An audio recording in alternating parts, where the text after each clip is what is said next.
Llegamos hace como 2 horas.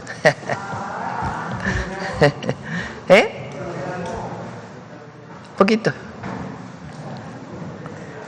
Bueno, buenos días a todas y a todos. Hoy vamos a tener un enlace para que la Coordinadora Nacional de Protección Civil, Laura Velázquez, el gobernador de Oaxaca y la gobernadora de Guerrero, nos platiquen cómo estamos preparados para la entrada de ya el huracán categoría 1 Eric, que se espera que pues desafortunadamente entre a las costas de Guerrero y Oaxaca en alrededor de, bueno, ahora nos va a dar la explicación, pero probablemente en la tarde de hoy inicie y mañana, aunque ya hay lluvias muy importantes en los 2 estados, y todas las precauciones que debemos tener y cómo estamos preparados para ello. Hoy hablamos de infraestructura, entonces está aquí el vicealmirante Octavio Sánchez Guillén, que es el nuevo responsable del corredor interoceánico, nos va a dar un avance de cómo vamos con el corredor interoceánico, y al cierre el detector de mentiras. Nos acompaña también Rosa Isela Rodríguez, que llevó muy bien la mañanera el día lunes y martes, para cualquier duda también de estos días. Bueno, vamos con el enlace, por favor.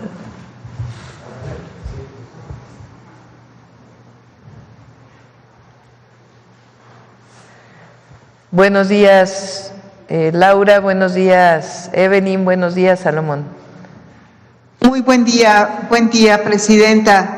Con el permiso de usted, me voy a permitir dar un informe de las tareas que hemos realizado en el estado de Oaxaca y en el estado de Guerrero por el posible impacto del huracán categoría 1 hasta el momento llamado Eric. El último corte que tenemos, si nos pusieran la presentación sería muy importante para que vieran la imagen de cómo se encuentra este huracán.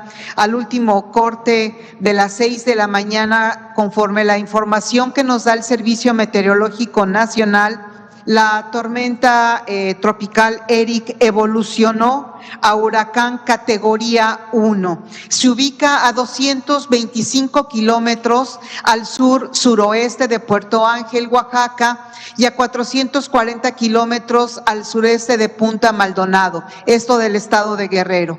Presenta vientos máximos sostenidos de 120 kilómetros por hora y rachas de 140 kilómetros por hora, con una velocidad de desplazamiento hacia el noreste de 11 kilómetros por hora.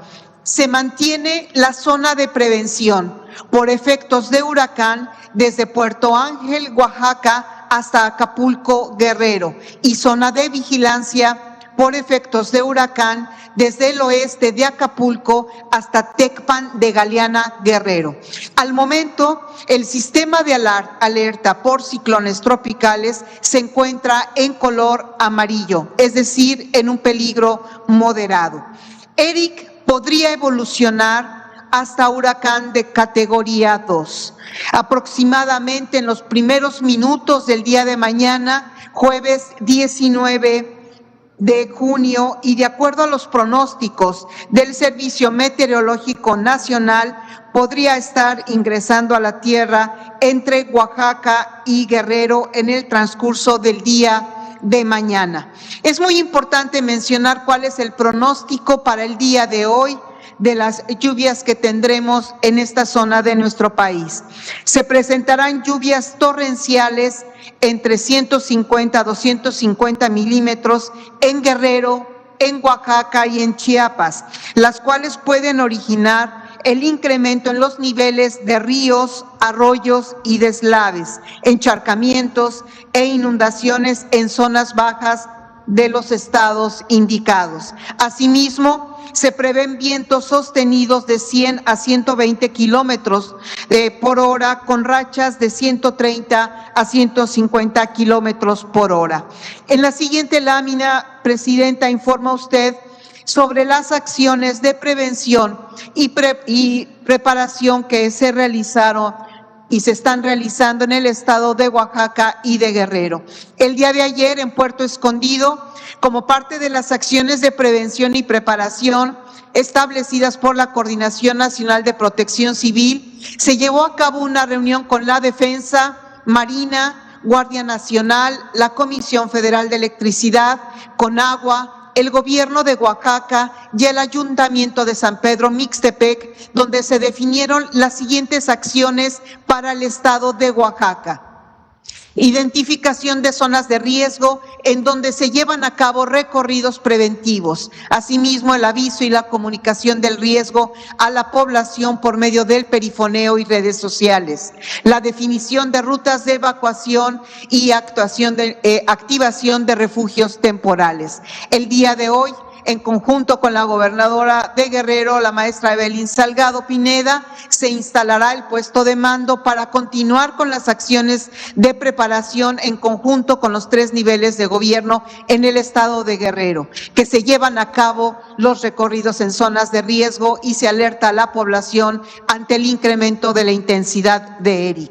Asimismo, Presidenta, informarle a usted y al pueblo de México que se han activado el plan DN3E, el plan Marina, así como todos los protocolos de actuación ante emergencias por parte de la CFE, Conagua y la Secretaría de Infraestructura, Comunicaciones y Transportes. De igual manera, se mantienen en sesión permanente los consejos estatales de protección civil de Oaxaca y de Guerrero. En la siguiente lámina, Presidenta, informarle a usted que se encuentra un despliegue muy importante por parte del gobierno federal. De la defensa, 8,231 elementos distribuidos de la siguiente manera: 3,641 elementos en Oaxaca, 4,590 en Guerrero. Asimismo, por la Secretaría de Marina, 9,071 elementos que están distribuidos en Oaxaca, 6,418 y en Guerrero 2,653. En el transcurso del día de hoy y de mañana, este número de elementos de servidores públicos federales se incrementará.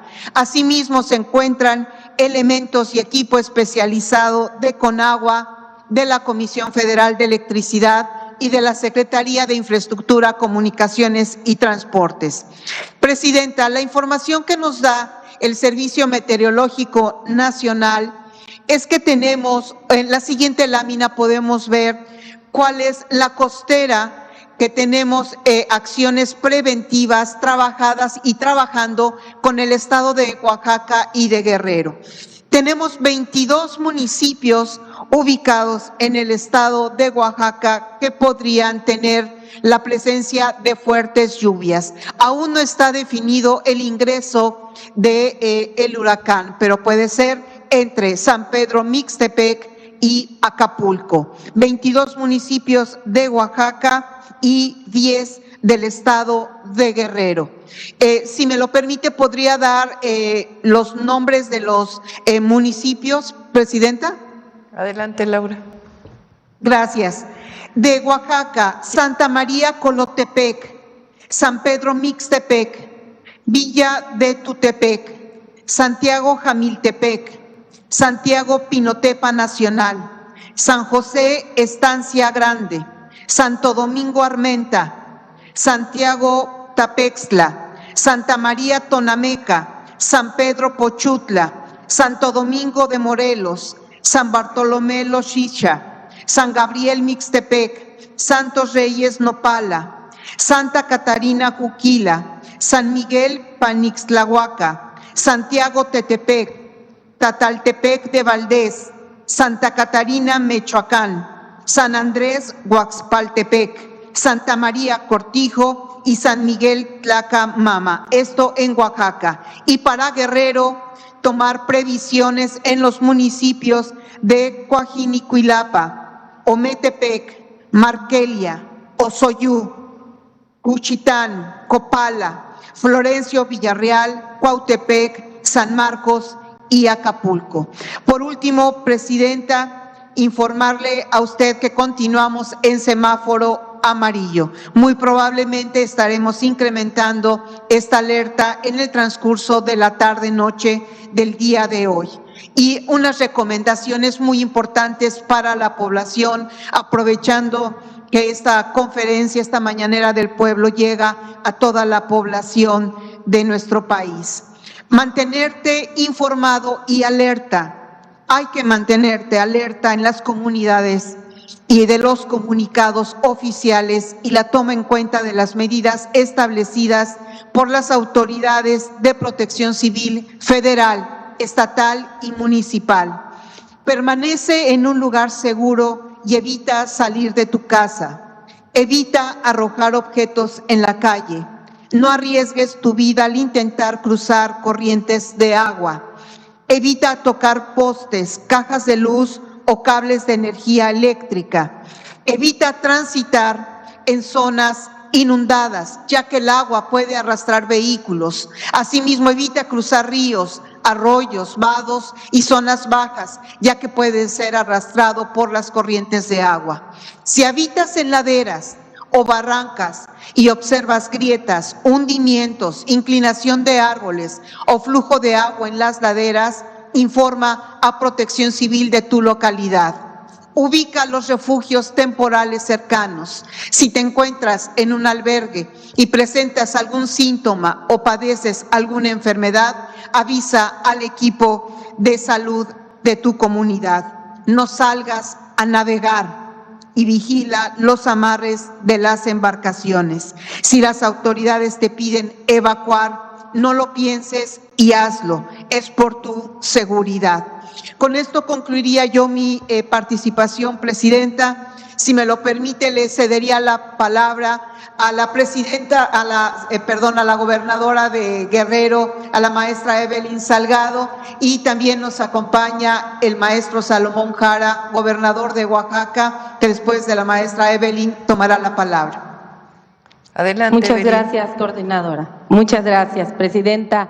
Muy buenos días a todas, a todos. Con su permiso, querida Presidenta, les saludamos desde este centro de mando, habilitado aquí en Acapulco para dar atención ante el paso de este fenómeno meteorológico Eric. Comentarle, Presidenta, que desde el primer momento se instaló el Consejo Estatal de Protección Civil. Por ahí también tenemos una lámina que en estos momentos pues se mantiene en sesión permanente. Hemos establecido comunicación directa con las y los presidentes municipales, trabajamos en coordinación plena con todas las autoridades locales y federales, se suspendieron clases en todos los niveles educativos en todo el estado este 18 y 19 de junio, se han habilitado 582 albergues temporales en las 8 regiones del estado, ahí viene también en la lámina para que se pueda checar el código QR. Están completamente equipados, listos ante cualquier emergencia para todas las familias que lo necesiten. Ahí aparece el código QR para que puedan ubicar su albergue más cercano. Se ha desplegado un operativo de perifoneo, se está obviamente realizando de manera intensa en todos los municipios, sobre todo en los municipios costeros y en las zonas de alto riesgo, invitando a la población a evacuar con oportunidad y con seguridad. Hemos implementado también una campaña permanente en redes sociales, en medios oficiales, en la radio comunitaria, televisión, dando información actualizada, información clara, con las recomendaciones preventivas para todas las familias guerrerenses. Además, comentarle que ya tenemos lista toda la estructura del gobierno estatal para atender cualquier afectación, acompañada de una red de más de 1,200 voluntarios preparados para brindar apoyo en campo, así como un protocolo especial de atención y evacuación para turistas. En coordinación con las Fuerzas Armadas y federales, también tenemos por aquí una imagen, se ha establecido ya operativos, ya tenemos operativos de seguridad y de logística, ahí están los voluntarios que se están preparando En la siguiente lámina está ya el operativo con las Fuerzas Armadas, con las Fuerzas Federales, a quienes les agradecemos todo el apoyo. También comentarle, Presidenta, que ya hicimos un alertamiento a todas las cooperativas marinas, todos los servicios náuticos para reducir los riesgos, así como todas las recomendaciones para asegurar embarcaciones, insistiendo a no permanecer en ellas. Le comentamos que el puerto a la navegación se cerró ayer a partir de las 20 horas y por supuesto nos mantenemos en constante comunicación. Agradecerle profundamente, Presidenta, todo su apoyo, su respaldo permanente y solidario para Guerrero, y comentarles también a todas las familias guerrerenses que no están solas, que no están solos, que cuentan con el respaldo de nuestra presidenta, que nunca nos ha soltado de la mano, por supuesto, de todo el gabinete federal. Agradecer a todas y a todos los que ya se encuentran aquí en el puerto de Acapulco para dar atención inmediata ante el paso de este huracán Eric. Pedirles que se mantengan informados a través de las páginas oficiales y recordar que, por supuesto, la prevención es tarea de todas y de todos. Aquí seguimos, Presidenta, con todo el trabajo. Vamos a continuar en estas siguientes horas con el perifoneo intenso, con toda la información, coordinación y comunicación con las presidentas, presidentes municipales y, por supuesto, con la población. Sigamos unidos, con responsabilidad y con esperanza por todas las familias guerrerenses. Le mandamos un fuerte abrazo, Presidenta. Muchas gracias. Muchas gracias, Evelyn. Salomón. Muy buenos días, Presidenta. Quiero informarle que el día de ayer en Puerto Escondido instalamos la sesión extraordinaria del Consejo Regional de Protección Civil con 35 presidentes y presidentas municipales de la costa oaxaqueña y de la Sierra Sur. Nos acompañaron en esta sesión la Marina, la Guardia Nacional y la Secretaría de la Defensa. Ahí tomamos decisiones y asignamos tareas coordinadas para instrumentar acciones preventivas oportunas. Las autoridades municipales ya activaron albergues, brigadas de apoyo, planificación de evacuaciones y puntos de resguardo, mientras que las dependencias del gobierno del Estado y federales ya estamos también en coordinación desplegados en territorio trabajando con las comunidades. Quiero comentarle que este modelo de acción conjunta, Presidenta, es producto de las lecciones que hemos aprendido con respecto a estos fenómenos meteorológicos anteriores y nos permitirán responder en tiempo real y de manera adecuada a los desafíos que Eric pueden representar para las poblaciones más expuestas. Agradecemos mucho su apoyo, siempre usted nos ha brindado y todo su apoyo, y hoy contamos también con el despliegue activo de instituciones federales como la Secretaría de Infraestructura, Comunicaciones y Transportes, Conagua, el IMSS Bienestar, que por cierto ayer coordinamos acciones para desplegar medicamentos, abasto de medicamentos en la mayor parte de todos los hospitales y clínicas que se encuentran en la región de la costa y de la Sierra Sur y del Istmo de Tehuantepec. Este trabajo conjunto nos fortalece y demuestra que cuando hay voluntad política y compromiso humano, las respuestas pueden ser inmediatas y efectivas. Desde Oaxaca, Presidenta, estamos listos para cumplir con esta gran responsabilidad y quiero comentarle que vamos a estar muy pendiente en toda la región, tanto en la costa como en el Istmo. Le informo también que se han suspendido clases en 16 municipios, 43 municipios, perdón, son 16 del Istmo y de la costa. Se hicieron también la suspensión de varios municipios, fundamentalmente de Cortijos, Llano Grande, Pinotepa Nacional, Jamiltepec, así como los municipios de Huaspaltepec, Huazolotitlán. Estos son los municipios que se suspendieron el día de hoy clases. Muchas gracias, Salomón. Pues esta es la información. Nuevamente se espera que el huracán Eric, que en este momento es categoría 1 y podría llegar a categoría 2, entre a las costas de Oaxaca y Guerrero esta noche, la madrugada del día de mañana, y está ya desplegado el plan N3, el plan Marina, como ustedes escucharon, todas las áreas de protección civil municipales, estatales y federales, y a la población decirle que se mantenga atenta a la comunicación oficial, resguardarse en sus casas, no salir.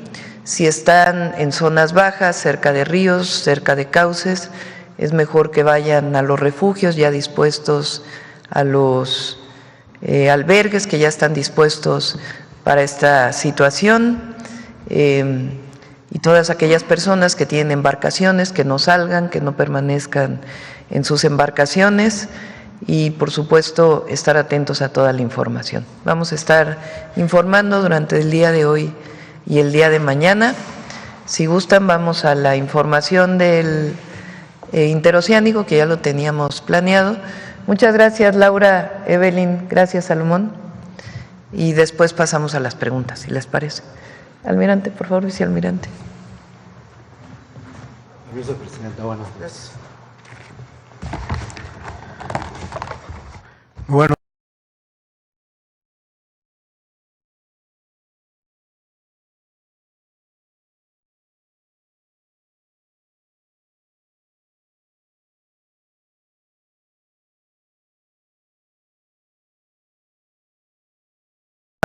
Y desarrollo de la región del Istmo de Tehuantepec. La influencia territorial y marítima comprende los estados de Veracruz, Oaxaca, Tabasco y Chiapas, e incluye las asiponas de Coatzacoalcos, Salina Cruz, Dos Bocas, Puerto Chiapas, así como 120 municipios y más de 5 millones de habitantes en dichos estados. Para cumplir el objetivo del corredor, se están rehabilitando más de 1,200 kilómetros del ferrocarril interoceánico en las líneas Z, FA, K y KA. Se construyen 30 laderos, 610 puentes, 8 patios de trasvases, 41 estaciones de pasajeros, 1,583 obras de drenaje transversal. Las asiponas también amplían sus capacidades de operación. La siguiente, por favor. En la línea Z se renovaron 308.5 kilómetros de vía. Se construyeron 82 puentes con 7 laderos, 3 patios de trasvases y 16 estaciones. Quedó operativa desde diciembre del 2023 con servicios de pasajeros y cargas entre Coatzacoalcos y Salina Cruz. La siguiente, por favor. En esta línea Z se construye el complejo Matías Romero, que contendrá el Centro Único de Despacho, las oficinas generales del corredor del ferrocarril interoceánico, con toda la infraestructura logística para la capacitación, mantenimiento de trenes y accesorios ferroviarios. Esta obra estará concluida para mediados de 2026. La que sigue, por favor. En la línea FA, que va de Coatzacoalcos a Palenque, se rehabilitaron 330 kilómetros de vía, se construyeron 91 puentes, 2 patios de trasvase, 9 laderos, 667 obras de drenaje transversal y 11 estaciones de pasajeros. Proporciona el servicio de carga y pasajeros desde septiembre del 2024. Entre las líneas Z y FA, el ferrocarril interoceánico ha transportado más de 108,000 pasajeros y 514,000 toneladas de carga. Esta línea está lista actualmente para conectarse con el Tren Maya en Palenque, Chiapas, para el movimiento de carga y pasajeros. A la que sigue, por favor. En la línea FA se unirá el nuevo ramal Roberto Ayala a Dos Bocas como vía de penetración que conectará la refinería Olmeca y el puerto de Dos Bocas. Se adquirirán 2.021 predios para obtener la liberación del derecho de vía, con apoyo de la SEDATU, el Gobierno del Estado y los gobiernos municipales. Se definió el trazo de las vías dentro de la refinería Olmeca y del puerto de Dos Bocas en coordinación con Petróleos Mexicanos y la Sipona del puerto. Asimismo, el proyecto ejecutivo de este proceso concluirá en agosto próximo e iniciará su construcción. La que sigue, por favor. En la línea K, que va de Ciudad Ixtepec a Ciudad Hidalgo, conectará la red ferroviaria mexicana de Centroamérica en la frontera con Guatemala y al puerto Chiapas con la línea KA. Su rehabilitación se dividió en 3 tramos. El tramo 1, que va de Ciudad Ixtepec a Tonalá, avance tiene 96.56%. Esta obra concluirá en agosto de este año. Esta semana ya se iniciaron las pruebas de ajuste de vías circulando con el tren. El tramo 2, que va de Tonalá a Huixtla, tiene un avance de 65.86%. Concluirá en junio del próximo año. El tramo 3, que va de Huixtla a Ciudad Hidalgo, tiene un avance de 69.65% y concluirá en febrero del próximo año. El avance general del proyecto es de 77.35%, mismo que concluirá a mediados del 2016, cuando se termine el tramo 2. La que sigue, por favor. Las asiponas que coordina el Corredor Interoceánico han ejecutado obras de ampliación y modernización para fortalecer las capacidades, conexión con el ferrocarril interoceánico y acceso a la red carretera y aeroportuaria. La Asipona de Coatzacoalcos tiene 2.6 kilómetros de muelles, 12 posiciones de atraque concesionadas a la Asipona y 19 al complejo Pajaritos. Sus 12 bodegas suman 55,000 metros cuadrados para almacenamiento de carga. Opera carga contenerizada, granel agrícola, químicos, maderas, metales, minerales, petroleros y carga rodada. Recibe buques de 250 metros de eslora, 40 metros de manga y 11 de calado. Como trabajos complementarios en este puerto se modifica la altura de un rack de ductos de hidrocarburos para el paso de trenes, cuyo avance es del 80.38%. La que sigue, por favor. El puerto de Salina Cruz tiene 2 muelles de terminales de usos múltiples y 12 posiciones de atraque para diversos servicios de carga. Sus 5 bodegas pueden almacenar 18.500 metros cuadrados de carga y tiene 96.100 metros cuadrados de patio.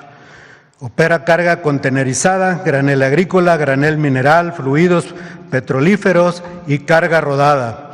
Recibe buques de hasta 198 metros de eslora, 32 de manga y 11 metros de calado.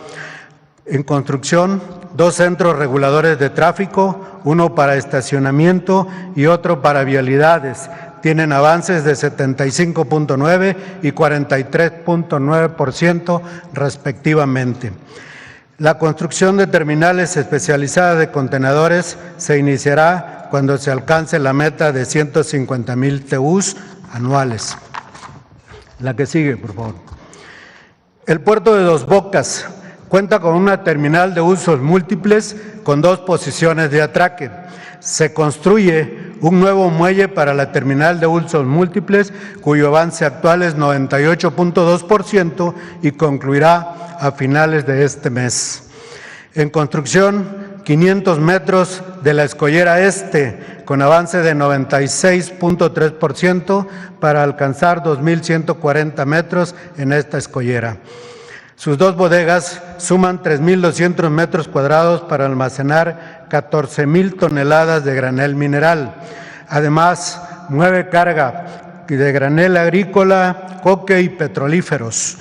Recibe buques de hasta 190 metros cuadrados, 35 de manga y 12 de calado.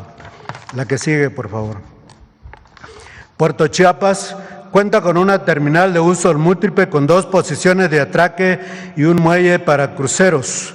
Sus 2 bodegas, 5 silos, un cobertizo y 7 patios suman 133.530 metros cuadrados. Mueve carga contenerizada, granel agrícola, granel mineral y turística. Recibe buques de 250 metros de eslora, 40 de manga y 10 metros de calado.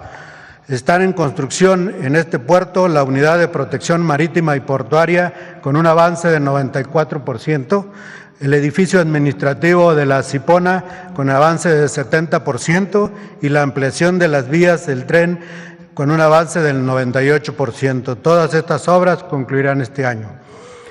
En licitación pública nacional, la ampliación de la escayera del puerto para minimizar el asolve que produce este puerto. La que sigue, por favor. En otras acciones, el corredor interoceánico implementa los polos de desarrollo para el bienestar con diferentes vocaciones productivas. Actualmente se cuenta con 8 polos concesionados. En adjudicación, el polo de Ciudad de Ixtepec. Para concluir la licitación pública internacional, el polo de San Blas Atempa. Se inició la licitación pública nacional de Tapachula 1 y Tapachula 2 con la publicación de la convocatoria en el Diario Oficial, abierta del 11 al 7 de julio del presente año.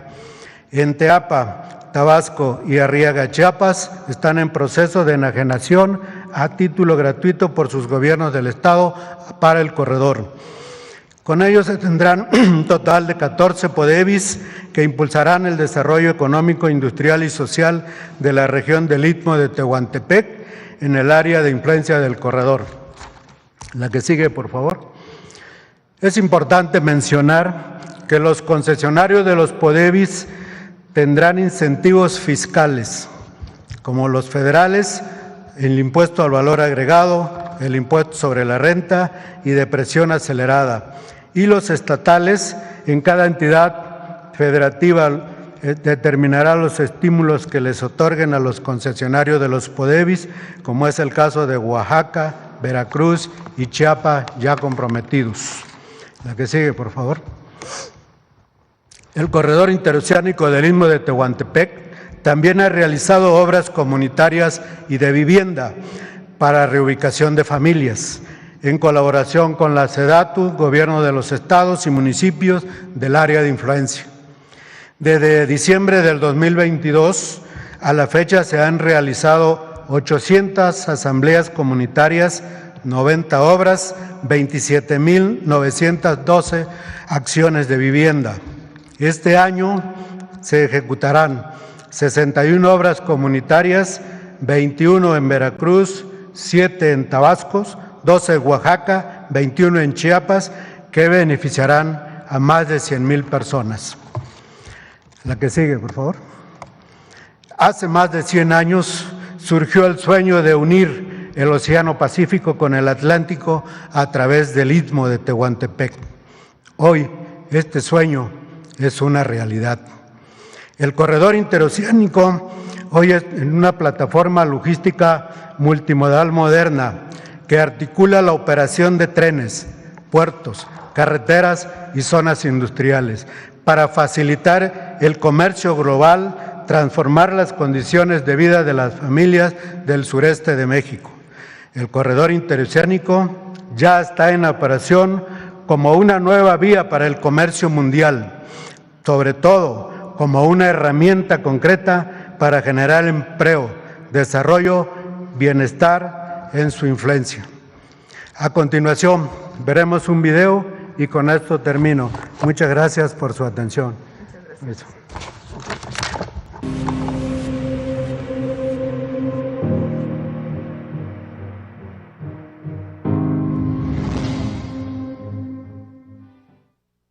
Un sueño de más de 100 años, hoy es una realidad. El corredor interoceánico une el Pacífico con el Atlántico mediante una plataforma logística en Tabasco, Chiapas, Oaxaca y Veracruz, integrada por el ferrocarril interoceánico y 14 polos de desarrollo. Un nuevo puente para el comercio global, creado para mejorar la vida de millones de personas. A 6 años de su creación, el corredor interoceánico avanza. El ferrocarril del Istmo de Tehuantepec. Más de 1.200 kilómetros de vías reactivados para trenes de pasajeros y carga. Más de 100.000 pasajeros y 500.000 toneladas de carga movilizadas por empresas nacionales e internacionales. Los 4 puertos del interoceánico, Puerto Chiapas, Dos Bocas, Coatzacoalcos y Salina Cruz, se modernizan para recibir buques de gran calado y mover más carga, con nuevos muelles y reforzamientos estratégicos. Dragados, accesos carreteros y ferroviarios. Grandes obras, como un rompeolas de 1.600 metros. Para impulsar la economía, los polos de desarrollo aumentaron de 10 a 14. Con ubicaciones estratégicas, incentivos fiscales y más condiciones ideales para la inversión. Para el desarrollo de las comunidades de la región, más de 80.877 millones de pesos invertidos en programas sociales. Más de 1.402 obras de electrificación rural y más de 27.912 acciones de vivienda, entre mejoramientos y entregas. El corredor interoceánico ya opera como el nuevo puente del comercio global. Resguardado por la Secretaría de Marina, su propósito es claro: transformar el sureste y mejorar la vida de millones de mexicanas y mexicanos.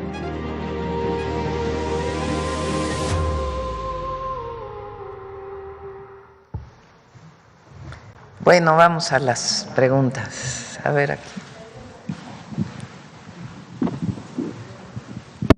Sí, sobre el tema. Buenos días. Juan Hernández, de Hierro Basta, Tabasco Hoy, Campeche Hoy y Quintana Roo de Grupo Cantón. Sobre el caso del interoceánico, pedirle una reflexión precisamente referente a esta obra. Estamos hablando de una obra del sureste, una obra que pues lleva justicia y lleva desarrollo a 4 estados. Ahorita que veía 100 años de que se estaba planeando hacer algo en el Istmo, pues nunca se hizo nada, ¿no? Nunca, por lo menos durante los gobiernos neoliberales que decían que traerían desarrollo, traerían prosperidad, pues realmente el sureste fue abandonado. Hoy, con la cuarta transformación, con la ayuda del presidente Andrés Manuel López Obrador, se da paso a esta obra que, bueno, dicen, es a los municipios y a las zonas marginadas se les lleva esta oportunidad de desarrollo, esta oportunidad de justicia social. Su reflexión sobre lo que es el corredor interoceánico, y nada más si nos pueden precisar la capacidad de carga y transporte que tendrá, de transporte de pasajeros que tendrá esta obra ya una vez finalizado y concluido. Gracias. Sería la primera. ¿Quiere comentar la capacidad?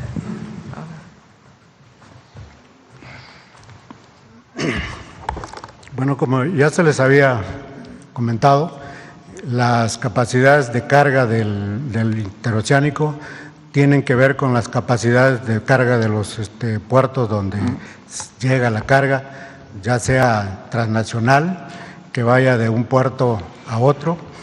Vamos a tener los 4 puertos conectados para poder mover todo tipo de carga, es decir, del puerto de Dos Bocas al puerto de Salina Cruz, del puerto de Coatzacoalcos o al puerto de Puerto Chiapas. Los 4 puertos van a estar conectados y tendrán capacidad los trenes para mover carga de uno a otro puerto, y van a poder tener capacidad para mover pasajeros también constantemente. Un aproximado que nos dé, o sea, aquí mencionaba 108,000 pasajeros, pero pues digamos en su conjunto, digo, va a ser una obra que se va a estar constantemente moviendo y bueno, pues que vean. Claro, esto depende mucho de la demanda que haya de pasajeros. Actualmente, como ustedes saben, el tren no tiene gran capacidad de pasajeros, por eso lo estamos operando apenas de jueves a domingo, pero en cuanto la gente lo empiece a utilizar, van a aumentar esas capacidades que ya las tenemos consideradas. Gracias. Gracias.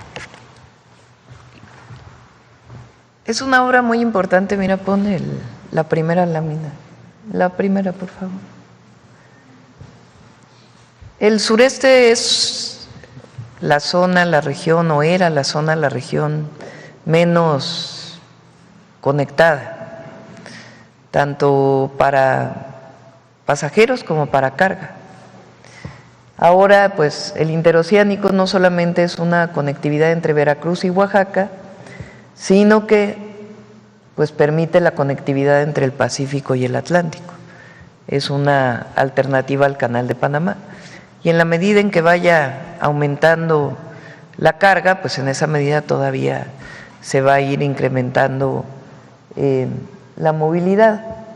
Incluso la posibilidad de algunas zonas que tienen curvas que fueron diseñadas desde su primer trazo, poder todavía mejorarlas. Pero para ello tiene que estar funcionando al máximo Salina Cruz y Coatzacoalcos, que ya están en este proceso. Entonces, este es un polo de desarrollo para todo el país, no solamente para el sureste. Y luego las otras conectividades, que son sumamente importantes. La que está, digamos, al norte, en Tabasco, en el sureste, en la parte alta, permite conectar desde Coatzacoalcos hasta el Tren Maya. Y el Tren Maya va a ser un tren de carga. En este momento ya se están desarrollando todas las capacidades para que sea un tren de carga. Entonces, eso va a permitir que la carga pueda moverse en tren, pues en toda la península. Es decir, no solamente estos estados, sino también estar incluido Yucatán y Quintana Roo. Y por el lado hacia Chiapas, pues tiene la conectividad hacia Puerto Chiapas, que también se está desarrollando, y hacia Ciudad Hidalgo. Y estamos en pláticas con el gobierno de Guatemala para que el tren pueda llegar a Guatemala, por la costa de Guatemala. Entonces, es un proyecto de mucha importancia para el desarrollo económico del país y un reconocimiento de lo que significa el sureste para México, además del transporte de pasajeros. Bien, como segundo tema, pues la pregunta obligada del G7. Primero, bueno, es que es por partes, porque sí se abordó muchos temas y sí me gustaría ponerme, bueno, en el caso de la llamada con el presidente de Estados Unidos, ¿qué fue lo que platicaron, los temas que se abordaron y se acordó con Donald Trump un encuentro posterior? Y bueno, ¿en qué tiempo sería? Esa sería, digamos, la primera parte del G7. Sí, como saben, teníamos preparado una reunión bilateral. Era una reunión no solamente entre el presidente Trump y su servidora, sino también con secretarios de Estado de ambos países. Él tuvo que retirarse la noche anterior, después de algunas reuniones que tuvo, por la situación en Medio Oriente, que ya saben, acá la oposición se dejó ir como si tuviera que ver con nosotros, ¿no? En comunicación con su equipo para ver cómo recuperábamos la comunicación, acordamos una llamada por teléfono a las 2 de la tarde del lugar donde estábamos, en Kananaskis, y otra pues él en Washington. Para él eran las 4 de la tarde, para nosotros las 2 de la tarde. Y ahí, bueno, primero se disculpó por no poder desarrollar esta reunión bilateral. Incluso me dijo, no puede pasar por Washington de regreso a México. Le dije, bueno, no lo tengo planeado, y además pues hay muchas cosas en México, pero ya en otra ocasión habrá la oportunidad de reunirnos. Y yo le hice un planteamiento en el sentido de, hemos alcanzado muchos acuerdos. Hoy pues tenemos una frontera mucho más segura. Hay un acuerdo en términos de seguridad que prácticamente es un primer acuerdo que se firmó en Washington, y ahora es un avance de ese acuerdo que ya prácticamente está listo para determinar la colaboración y la coordinación a partir del respeto a nuestras soberanías. En migración, pues hay una disminución muy grande de la migración que pasaba por México, y entonces le planteé que porque no teníamos un acuerdo general. un acuerdo que tuviera que ver con seguridad, con migración y también con comercio. Esto no tiene nada que ver con que se mantenga el Tratado de Libre Comercio, que se mantiene el tratado, que en todo caso se revisará, sino que en este momento podamos llegar a un acuerdo general. Ahí le mencioné también la importancia de reconocer a los mexicanos en Estados Unidos, mexicanos, familias mexicanas que llevan años viviendo, que trabajan por Estados Unidos, que él sabe de estas familias. Se lo planteé y dijo, es cierto, hay muchas familias mexicanas que trabajan por el bien de nuestro país. Entonces le planteé este acuerdo general y él estuvo de acuerdo. Entonces, el día de mañana, hoy es miércoles o jueves, el viernes va Marcelo Ebrard para reunirse de nuevo con el secretario de Comercio de los Estados Unidos para avanzar en los temas de comercio que tenemos pendientes, y en el caso de seguridad y migración, que nosotros queremos que incluya a las familias mexicanas en Estados Unidos, pues ya se estaría viendo con el Departamento de Estado. Entonces fue una buena conversación, duró pues cerca de 20 minutos, estaba presente el gabinete, los secretarios que fueron conmigo, y bueno, pues esperamos que siga avanzando. Esta fue la llamada. Además, pues como ustedes ya vieron en las redes sociales, nos reunimos con el primer ministro de Canadá, también fue una reunión muy importante. Acordamos, por supuesto, seguir trabajando juntos para el tratado comercial, pero además fortalecer más las relaciones entre México y Canadá, comerciales, educativas, culturales, de inversión de empresas canadienses en México. Entonces, también fue muy buena reunión. Desde la llamada que había tenido con él, hablamos de el acuerdo que se tiene para que trabajadores mexicanos puedan ir a trabajar a Canadá, trabajadores agrícolas principalmente. Entonces fue una muy buena reunión y tuvimos oportunidad de reunirnos con Corea. También hablamos de la importancia de fortalecer las relaciones con el presidente Lula, con el presidente de Sudáfrica, con el primer ministro de la India. Fue muy buena reunión. Hablamos de la importancia también de fortalecer los lazos económicos entre la India y México, en particular en algunos sectores como la industria farmacéutica, que hoy India es muy importante, en la industria tecnológica, que también India es muy importante. Invité a que hubiera pues acuerdos de inversión, incluso entre Birmex. Le platiqué que pues había aquí un equipo de Serum en México. Entonces fueron muy buenas reuniones, la verdad. México es muy bien recibido, muy bien recibido. Pero hay que decirlo, no es la presidenta de México, es México y lo que representa nuestro país. Fuimos muy bien recibidos. En la plenaria hicimos un planteamiento general sobre la paz, pues más en estos momentos. El tema era esencialmente transición energética y energía, soberanía o seguridad energética, y también los temas de inteligencia artificial, pero dediqué una buena parte de la participación a la importancia de la paz, de la prosperidad compartida, de poner todos los esfuerzos para la construcción de la paz, de la importancia de la política para poder hacer los acuerdos de paz, la posibilidad de que hubiera una cumbre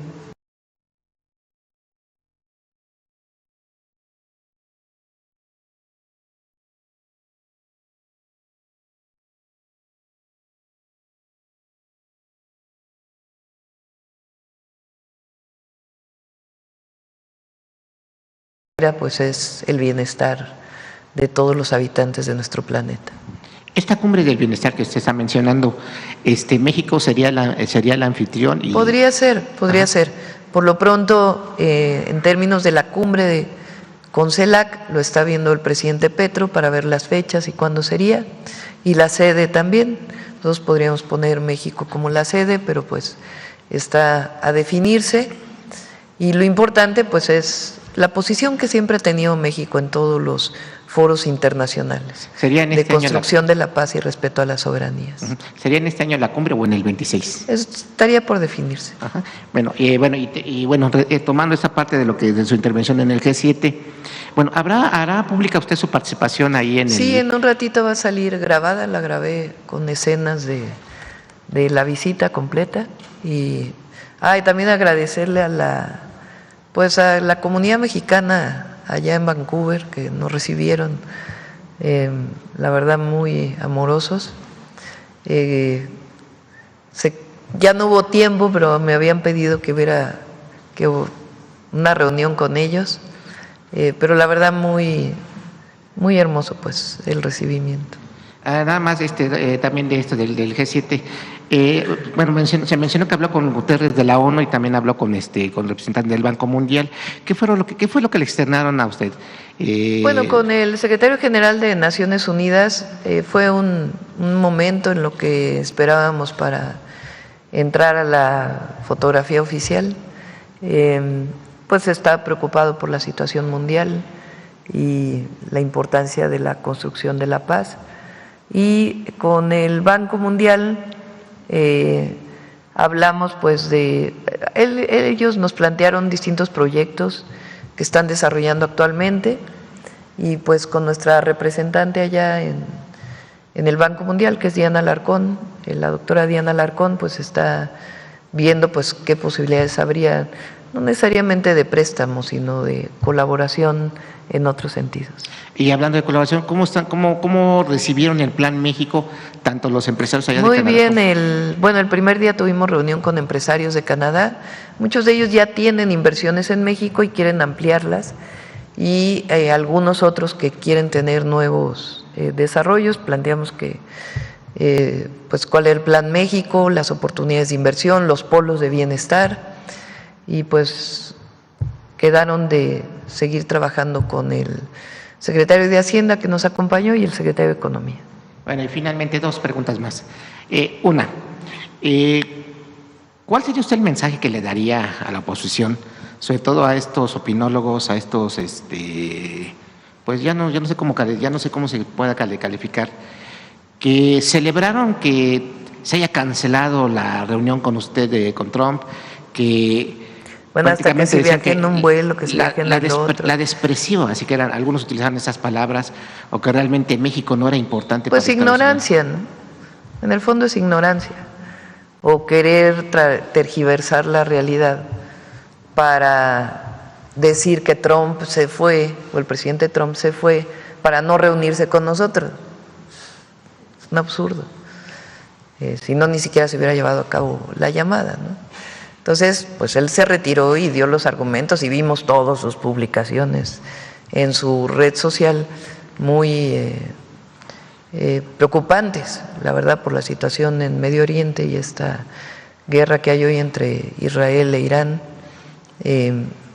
Entonces, pues él incluso dio la razón. Entonces, es como, pues, ya no sé, como bien dices tú, no sabemos ni qué adjetivo ponerles, pero es mucha ignorancia o querer pensar que la gente es ignorante y que los comentarios que ellos están poniendo pues van a suponer que lo que dicen es realidad. Es una posición muy mezquina el querer que le vaya mal a México en el extranjero, ¿no? Bueno, ellos, ya ven que cuando llegamos todos decían, ojalá le vaya bien a la presidenta, porque si le va bien a la presidenta, le va bien a México. Pero ellos al revés, buscan que le vaya mal a México para que le vaya mal al proyecto que representamos. Y pues es una posición pues muy antipatriota, ¿no? Finalmente, es que ahorita que hablaba de lo de protección civil, nada más si nos pueden, bueno, ¿en dónde la población puede, ahorita que estaba checando, en dónde la población puede checar en este caso los refugios, los 22 de Oaxaca, a ver los si 10 de nos Guerrero? ponen las páginas. Si los pueden poner precisamente para... Y las redes sociales de la Coordinación Nacional de Protección Civil, de CONAGUA, incluso de Secretaría de Marina y las coordinaciones de protección civil de los estados. Sería todo. Muchas gracias. Gracias. A ver, acá y luego vamos para acá y luego para acá. Gracias, Presidenta. Acerca del tema de las reuniones bilaterales que sostuvo en Canadá, ¿hubo algunos acuerdos de inversión? ¿Hubo o solamente fueron pláticas generales y se verá en el futuro en las reuniones con comitivas de los países con los que platicó usted? Me faltó la Unión Europea también. Hablamos o sea, acordamos que nuestros gabinetes, nuestros secretarios, en nuestro caso, secretarias, ministros y ministras de los países con los que platicamos, se van a reunir. O sea, acordamos ya un proceso concreto de reuniones para poder avanzar en la colaboración y la coordinación en materia económica. En el caso de la Unión Europea, recuerden que tenemos ya listo el tratado comercial con Europa para firmarse a principios del próximo año. Esa es la fecha establecida, es la actualización del tratado que ya existía. La invité a que venga a México. Sí, ella va a venir a México, estamos viendo la fecha, probablemente sea en octubre. La invitaríamos a que venga a México y poder ahí pues anunciar las características de la actualización del tratado comercial con Europa y quizá también pues más inversiones. Hablamos con el primer ministro de Alemania también, con el canciller de Alemania se llama. Él también muy interesado le hablamos de la propuesta de la industria farmacéutica, sus plantas automotrices que están en México y algunas otras propuestas que tenemos, como por ejemplo plantas que producen equipo para tratamiento de agua, con el programa ambicioso que tenemos para Conagua, que pudieran instalarse en México. Entonces quedamos también de que nuestros equipos se van a reunir para poder ya pues hacer un plan de trabajo muy concreto. Gracias. Presidenta, aquí el lunes en la rueda de prensa hubo un tema que despertó muchísima polémica, del Infonavit. Octavio Romero nos presentó una propuesta de que algunas viviendas que han sido ocupadas indebidamente a lo largo de los últimos años pudieran establecer un esquema para que los ocupantes actuales pudieran adquirir las viviendas y que los dueños se les daría la opción de tener otra vivienda también del Infonavit, de este universo que se va a recuperar y se va a rehabilitar. Esto generó, como le digo, muchísima polémica, Presidenta. Si nos pudiera aclarar cuál es la propuesta específica que tiene el Infonavit acerca de este tema, porque se habla acerca de que se quiere legalizar la invasión. Primero, la propiedad privada está resguardada. Eso es por Constitución y nosotros la vamos a resguardar. No se trata de quitarle una vivienda a quien le pertenece. Eso tiene que quedar muy claro y que no haya duda respecto a eso, para que no haya estas malas interpretaciones que se hicieron por parte de algunas personas que escriben en los medios, comentócratas. ¿Cuál es el problema? México, durante mucho tiempo el Infonavit se dedicó a construir viviendas alejadas de los centros de población, en donde los trabajadores pusieron créditos en esas viviendas y en primer lugar hubo muchísimo fraude, muchísimo. Viviendas que se vendieron 5 veces, todo lo que ha mencionado aquí el director del Infonavit. Segundo, muchos de ellos dejaron de habitar esas viviendas porque quedaban lejos del lugar de trabajo, hacían 3 horas para llegar a su trabajo y decidieron pues salirse de esas viviendas, no las rentaron. Entonces, primero pues tiene que resolverse el problema de si alguien tiene alguna deuda con el Infonavit para que no la siga pagando. Y resolver el problema pues de lo que pagó y que no habitó en ese sentido, es decir, no continuar con ningún fraude o con alguna afectación a las y los trabajadores. Pero el asunto es qué hacemos con esas viviendas, que muchas de ellas hoy están abandonadas, la gran mayoría, y otras están ocupadas por alguien que no pagó por su vivienda. Entonces están viendo opciones, porque lo que sería un absurdo es que se mantuvieran abandonadas esas viviendas o en condición de irregularidad. Entonces, cumpliendo la ley, cumpliéndole a los trabajadores, que no hubiera ningún fraude de por medio ni nada que tuviera que ver con una afectación a una propiedad privada o a un trabajador, pues están viendo las opciones para que esas viviendas no queden en el abandono, o sencillamente cerrar los ojos y decir, pues están ocupadas ilegalmente, no hacemos nada. La cantidad de dinero que se gastó en despachos para recuperar esas viviendas que no fueron recuperadas es de miles de millones de pesos. Es decir, ya se probaron varias rutas. Entonces lo que se está viendo es qué podemos hacer con esas viviendas, que es un problema que tiene hoy México y que tenemos que resolver. Entonces está en ese ámbito algunas de las propuestas que hizo Octavio, pero repito, no tienen que ver con afectar la propiedad privada ni pues aquellos créditos que está pagando un trabajador, ¿verdad? Octavio Romero nos comentaba que la gente que está ocupando y que ocupó indebidamente las viviendas podrían tenerle beneficio de un esquema de pago para quedarse con la vivienda. Sí, pero primero tendría que verse, por eso se está haciendo un censo, el tipo de vivienda, quién, si le pertenece a alguien, si alguien, por ejemplo, a lo mejor alguien sigue pagando por esa vivienda, si no está pagando por esa vivienda. Una vez que se tenga claro, son cerca de 800,000 viviendas, imagínense. Entonces, es algo impresionante. Nosotros tenemos un plan para hacer 1,100,000 viviendas en el sexenio y hay 800,000 viviendas construidas que la gran mayoría no están ocupadas por quien tuvo su crédito, de plano no hubo ni crédito y se construyeron. Entonces tenemos que clarificar esa situación, no podemos cerrar los ojos y decir no pasa nada. Entonces, en el marco de la ley del respeto a la propiedad y de lo que tiene que ver con los créditos de los trabajadores, poder resolver qué vamos a hacer con esas viviendas. Ese es el marco en el que se está pues planteando una variedad de soluciones que permitan resolver el problema. También sería injusto, por ejemplo, que se le diera a una persona sin servicios, porque hay muchas de ellas que no tienen servicios. Entonces tenemos que resolver también el problema de los servicios en esos lugares o del transporte en esos lugares. Pero no, lo que no podemos hacer es decir no pasa nada. También se habló de que no iba a haber desalojos, que se mantiene esa política. Sí, porque ya se probó eso y eso no funcionó. En realidad fueron fraudes y fraudes relacionados con estos despachos. Y por supuesto, en todo caso, tiene que definir un juez si alguien ocupa ilegalmente una vivienda. Si un juez determina que está ilegalmente ocupada, pues tiene que proceder la autoridad.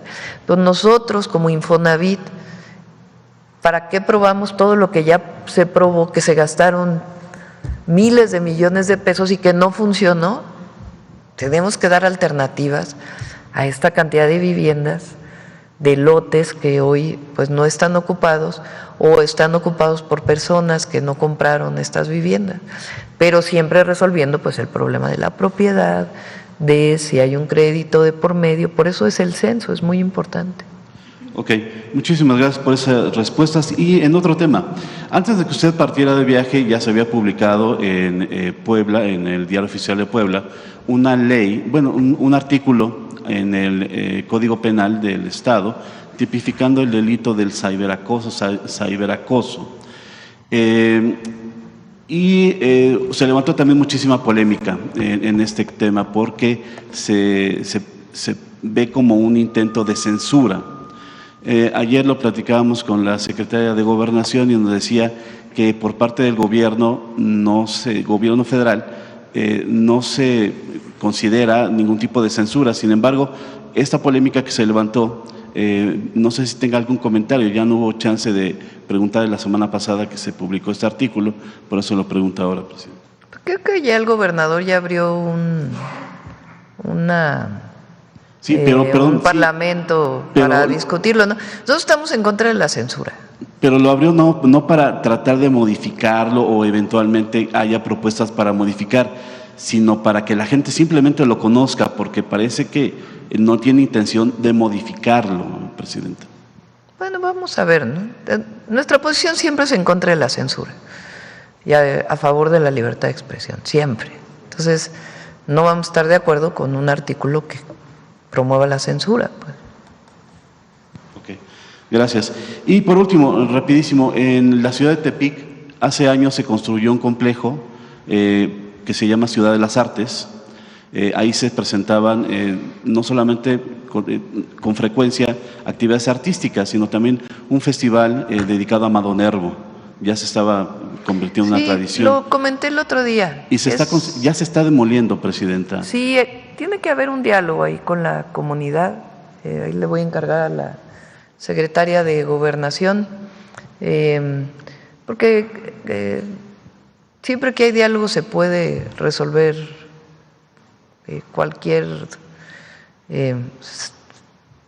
se pueden resolver las dos cosas. Entonces yo creo que si hay diálogo es factible resolver.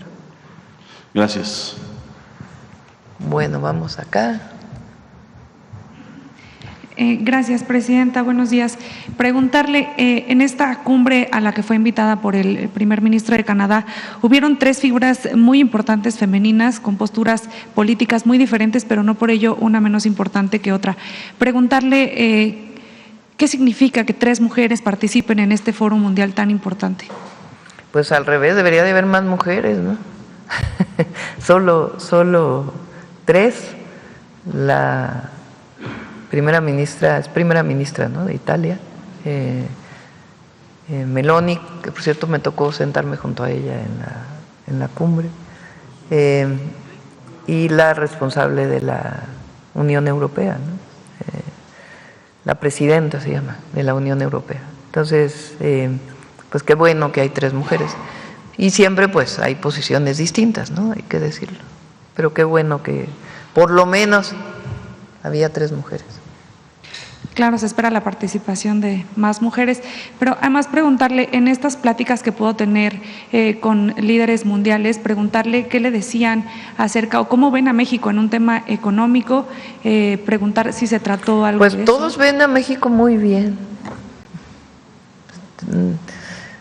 Hubo muchas reconocimientos, en algunos casos hasta alabanzas de lo que está pasando en México, de la importancia de lo que está ocurriendo, de la importancia económica que tiene nuestro país, de todos. O sea, no hubo, todos hablaron muy bien de México. Entonces, realmente algunos no lo quieren creer, no les molesta, pero México es muy bien visto en todo el mundo, en todo el mundo. Somos un gran país, que no haya estos complejos de los presidentes de antaño que no querían a México, no se sentían orgullosos. Cuando uno está orgulloso de su patria, de su pueblo, pues se transmite al mundo entero. Claro, además preguntarle, en el discurso ayer a medios de comunicación ofreció un pequeño mensaje a su regreso al país, decía que había hablado acerca de los mexicanos, los migrantes en Estados Unidos. Preguntarle si nos puede contar un poco más de qué fue lo que se habló o a qué se refería. Esencialmente en mi discurso lo que dije es, hay mexicanos que viven en Estados Unidos que lo que merecen es respeto, reconocimiento, pagan impuestos, trabajan, son personas de esfuerzo en todos los sectores, y lo que merecen es reconocimiento, no discriminación. ¿Y hubo alguna acompañamiento de algún líder o alguna reflexión que le hicieran particularmente al tema? Son eventos donde cada quien lleva preparado un discurso, la verdad. Y ya después de las cumbres es cuando, en todo caso, viene una reflexión sobre la cumbre. Bien, finalmente preguntarle, en su reunión con el primer ministro de India, Narendra Modi, India es muy importante en un tema de medicamentos. Preguntar si específicamente se acordó. Sí, hablamos algo. de medicamentos, hablamos de tecnología, hablamos de muchos temas en donde podemos cooperar y colaborar.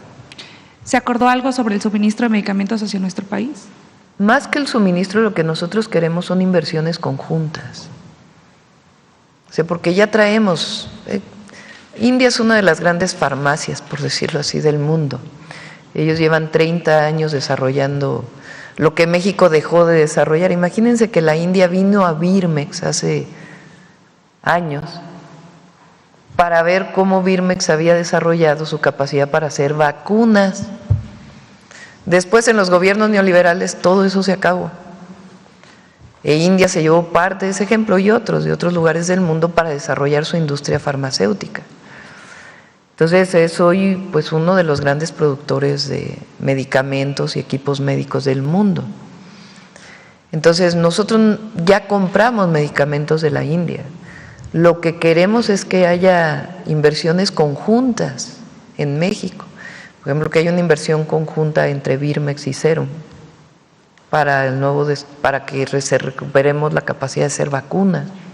Ahora es al revés, nosotros vamos para allá, para toda la nueva tecnología que han desarrollado, podamos desarrollarla en México y también que empresas de la India puedan invertir en México para tener mayor capacidad de producción de medicamentos y equipos médicos en nuestro país, además de las propias empresas mexicanas, por supuesto. Pero estamos buscando, se lo planteé a Alemania también, que tiene una industria farmacéutica muy potente, que pudiera invertir en México, entre otros sectores de la economía. Y hay mucho interés. Por supuesto, una parte del interés tiene que ver con seguir exportando a Estados Unidos, que es el principal mercado del mundo. Pero otra parte muy importante tiene que ver con nuestro mercado interno y con que México también pueda exportar no solo a Estados Unidos, sino a otros lugares.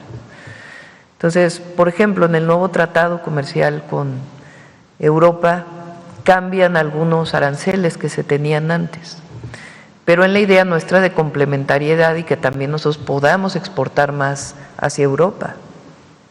Entonces estamos abriendo otros espacios. Con Brasil, por ejemplo, acordamos que en agosto pudiera venir su secretario de Comercio a México, que es algo que teníamos pendiente, vino el secretario de Hacienda, para poder establecer las áreas de complementariedad de nuestras economías y poder fortalecer ambas economías. No se trata de sustituir lo que producimos aquí para poder importarlo de Brasil, sino aquello que no tiene Brasil, que nosotros podamos proveerlo, y aquello que tiene Brasil y nosotros no tengamos, ellos puedan, no solamente en términos de tratado comercial, sino de inversiones.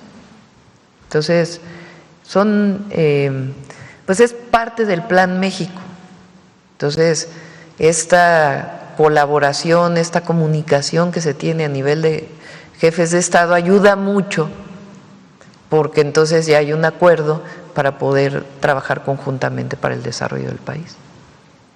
Presidenta, preguntarle una cosa más. En el G7, durante este foro, se discutieron también conflictos internacionales que hay en el mundo. Preguntarle si hay algún riesgo para el mercado petrolero y si hay algún impacto que eso pueda ocasionar en la economía mundial o de México. Bueno, ha subido el precio del petróleo por pues la guerra en la que se encuentran hoy Irán e Israel, y pues si se agudiza puede seguir creciendo el precio del petróleo. Nosotros hemos aumentado mucho el abastecimiento propio de petróleo. Dos Bocas está funcionando ya casi al 100%, ya están los 2 trenes en operación, que es algo muy importante. Entonces, en términos de producción de gasolina, de diésel, ya dependemos poco del exterior. Por supuesto que los precios internacionales, bajo el mecanismo que nosotros tenemos, para que no aumente el precio de la gasolina, tendríamos que entrar al subsidio del IEPS, porque no queremos afectar la economía de las familias. Y hay un mecanismo establecido desde que estaba el presidente Andrés Manuel López Obrador, que particularmente cuando cuando inició la guerra en Ucrania, entró este mecanismo en funciones, pero ya está identificado. Pero bueno, como decimos, hacemos votos por la paz, porque este conflicto no escale. Ahora sí, la última pregunta, nada más saber si va a seguir participando en estos foros internacionales que posicionen a México. Pues por ahora no tenemos pensado asistir a ningún otro este año. Nos tenemos que concentrar en el país en muchos temas. Obviamente en los proyectos prioritarios que tenemos en puerta, y también en el fortalecimiento económico del país, en llegar a un acuerdo con Estados Unidos y que pues sigamos con el Plan México, que hay que dedicarle tiempo para que pues no haya esta incertidumbre que normalmente se genera en estas circunstancias. No la vive, esta incertidumbre de la que se habla, pues no la vive México, la vive el mundo entero, por las tarifas que ha decidido poner el presidente Trump y por el conflicto en Medio Oriente y también entre Ucrania y Rusia, que aún no se resuelve. Entonces, todo eso pues genera incertidumbres y nosotros lo que tenemos es que garantizar el desarrollo y la estabilidad económica del país. Gracias, no me presenté. Aurora Castillejos del SPR. Gracias. Sí. A ver, vamos allá atrás y luego para acá. Pedrero. Buen día, Presidenta. Manuel Pedrero, de los Reporteros MX. Este es el tercer evento internacional al que asisten en el continente y de hecho ya le tocó las 3 áreas geográficas, Sudamérica, Centroamérica y Norteamérica. Preguntarle si estos 3 eventos internacionales, estas 3 cumbres entre países, le ha dado una perspectiva de México desde afuera, desde el extranjero, cómo ven los países. Ahorita nos contó de esta última cumbre, pero valdría la pena retomar. En todas, desde el primer G20 o del G20, primera cumbre que me tocó asistir en el G20, pues ahí el gran tema, porque teníamos unos días de haber entrado al gobierno, además de lo que significa la transformación que está viviendo México, pues es que México tenga una mujer presidenta. Eso es algo que reconoce todo el mundo y particularmente en las 3 cumbres en las que hemos estado.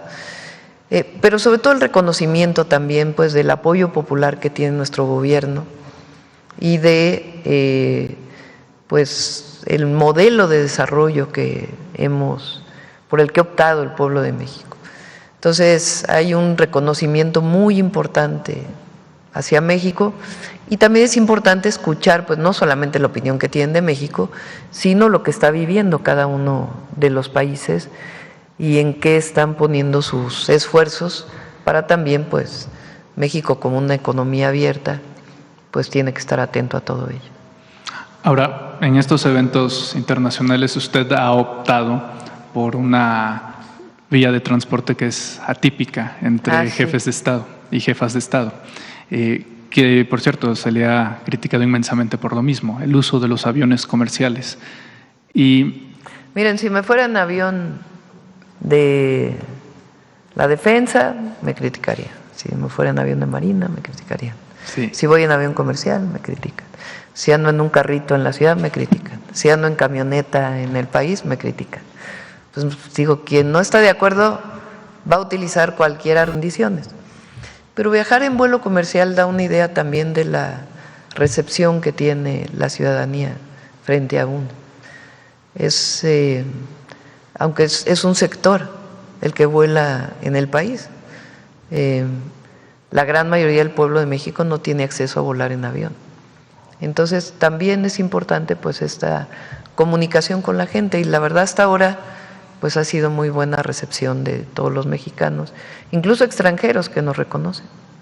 Solo para tenerlo claro en el radar, ¿no se habló de una tentativa futura reunión con el presidente Trump? Hasta ahora no. Él, repito, me dijo, ¿por qué no pasa por Washington? Regresando, le dije, pues no podemos en este momento. Se dará esta reunión, vamos a ver el mejor momento, pues lo importante es que se llegue a un acuerdo. Y al revés, ¿sería invitado a México, a Palacio Nacional? Pues podría ser, pero vamos primero llegando a este acuerdo, que es lo que todo México y la gran parte de Estados Unidos también desea y el mundo entero, que se logren acuerdos en este sentido, en el marco de lo que el presidente Trump ha hablado en la parte comercial, ¿no? Y a nosotros pues nos interesa, a ambos países nos interesa el tema de seguridad. Nosotros siempre hemos puesto como condición el respeto mutuo y el respeto a nuestra soberanía, pero hay muchas áreas donde se puede coordinar esfuerzos. El tema de migración, a ellos les interesa obviamente disminuir el paso hacia su frontera, que es algo que se ha logrado, y a nosotros nos interesa mucho el reconocimiento de los mexicanos en Estados Unidos también. y el tema de comercio, que es fundamental para pues dar certidumbre de largo plazo. Para finalizar, Presidenta, en Reporteros MX hemos hecho un seguimiento de estas protestas que se han dado en Los Ángeles, California, y en algunas fotografías que incluso fueron retomadas por el gobierno del presidente Trump a través de las cuentas del Homeland Security, se ve pues esta fotografía donde hay un protestante con máscaras de la muerte de Misfits sosteniendo la bandera mexicana, y en una de estas patrullas destrozadas está escrito una leyenda, obviamente vandalizada por aquellos protestantes, que dice Ébola 3. Julius Evola fue un pensador italiano fascista, politólogo fascista, que fue muy amigo de Benito Mussolini y que actualmente dentro del debate público de los Estados Unidos es recurrentemente utilizado por el MAGA, el Make America Great Again. De manera que pues parecería contradictorio que los mexicanos por alguna razón escribieran en estas patrullas, o como lo quiere dar a entender los medios de comunicación en Estados Unidos, que son mexicanos escribiendo el nombre de pensadores italianos, como que no suena muy de nuestros connacionales. Un estudio muy interesante que hicieron. Yo lo dije 2 veces, es una provocación. O sea, no es...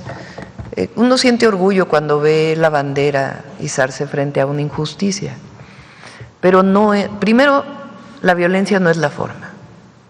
Entonces nosotros no podemos caer en ninguna provocación, no podemos enaltecer una escena violenta en donde se usa la bandera. Eso no. Toda la vida hemos luchado pacíficamente. Entonces no podemos estar enalteciendo esas imágenes. Enaltecemos nuestra bandera y nos sentimos orgullosos de la bandera, pero siempre hay que usarla en espacios pacíficos, no esta forma violenta, que además, pues ahora sí que tiene toda la facha de provocación, más con lo que mencionas.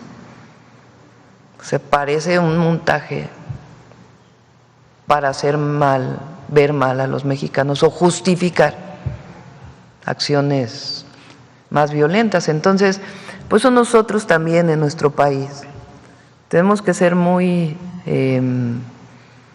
responsables.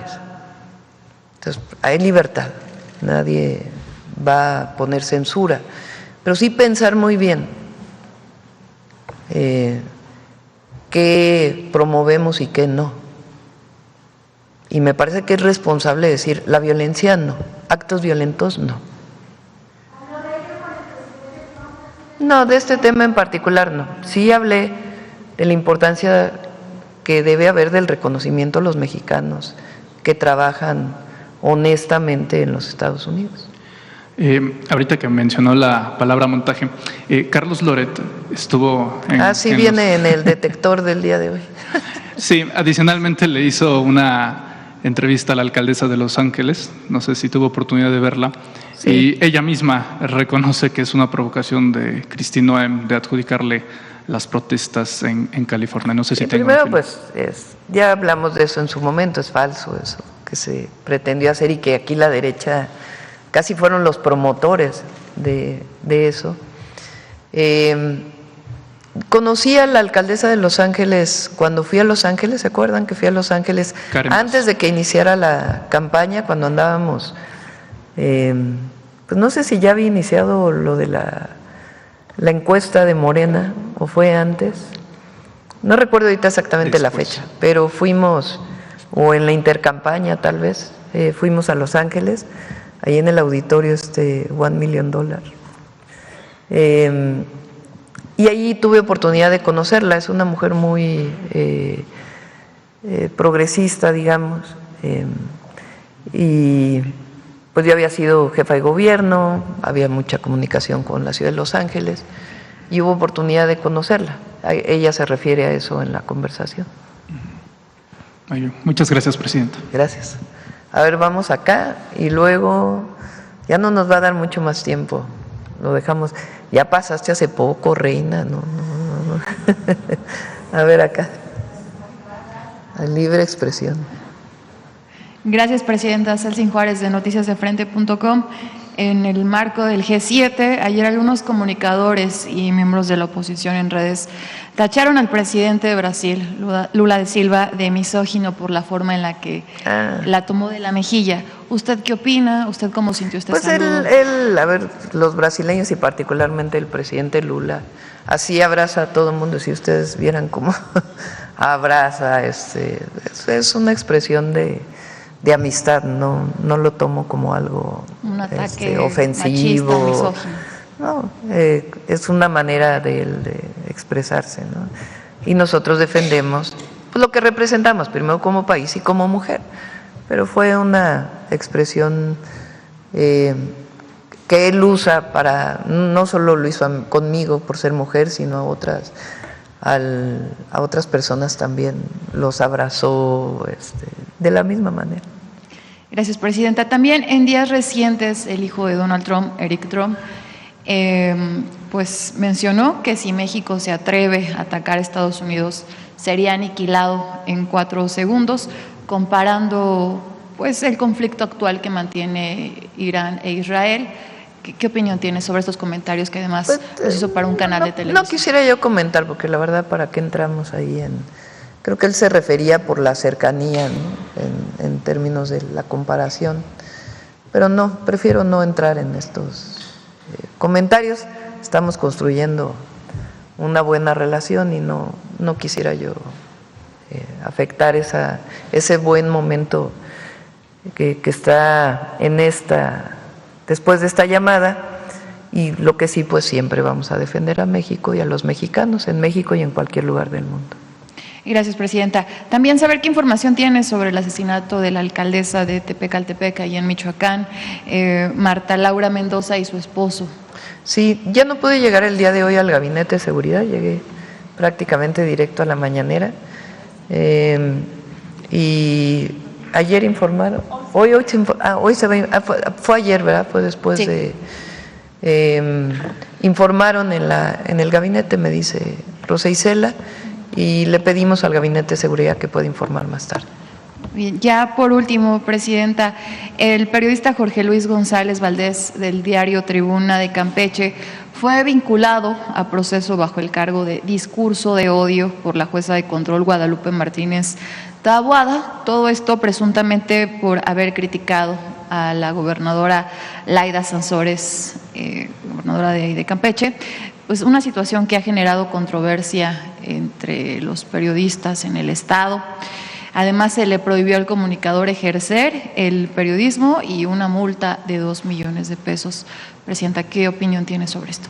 Sí, así como el artículo sí lo leí en el caso de Puebla. El caso de Campeche no conozco exactamente cómo es la situación, pero cualquier cosa que tenga que ver con la censura estamos en contra. Que quede perfectamente claro. ¿Está garantizada la libertad de expresión en México? Está garantizada la libertad de expresión y las y los gobernadores deben garantizarla. Gracias, presidenta. Pues necesito ver exactamente cuál es el tema en Campeche, enterarme bien, pero todo lo que tenga que ver con coartar la libertad de expresión no debe ser castigado y menos penalmente. Bueno, a ver, vamos aquí y luego Sonora, y creo que ahí le vamos a dejar porque ya son 9:10. Gracias.